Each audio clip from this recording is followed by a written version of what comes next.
Dapat daw kasi Mr. Joel Villanueva ay nananahimik ka na lang muna. Hayaan mo daw munang umandar ang legal process bago ka magngangak. Kaya yan, lalong mapapahamak, lalong sasabit ka sa mga dinadakdak mo. Yan po ang paliwanag ni Atty. Barry Gutierrez.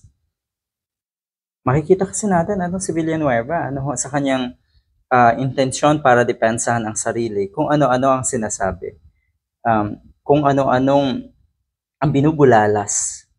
Kaya ayan, sa dami ng kanyang mga binibitawang salita, mukhang may pagkakataon talaga na nadudulas siya. At napapaisip ang mga kababayan natin sa sobrang defensive netong si Joel Villanueva. Yan po ang kilos ng mga taong may itinatago, takot, dahil alam nila sa sarili nila na guilty. Galawang DDS, mag-uunahan ng ngalngal, uunahan ng ngakngak, uunahan ng paawa, uunahan ng pa-victim, at uunahan ng sisi sa iba. Uunahan din ng pagtuturo sa iba. Ang napakalala ng nangyayari sa ating bansa.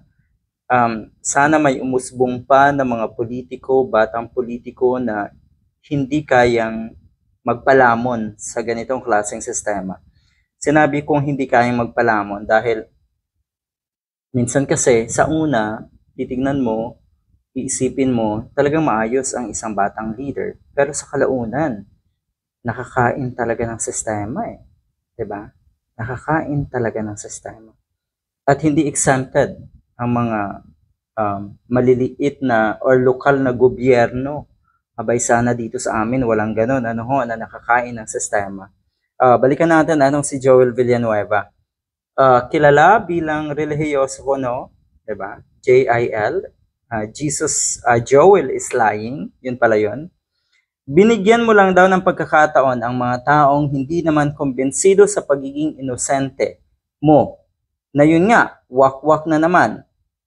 Yung isa-isang sinabi mo, yan. Binibigyan mo talaga ng pagkakataon.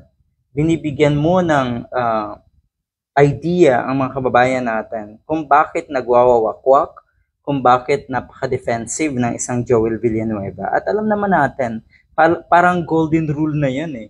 Mas pabor ang mga kababayan natin, ang tao, sa mga taong tahimik lang at hindi katulad ni Sara Duterte. Makikita niyo naman kung paanong magnawa, mag-alburuto sa galit. Ganyan.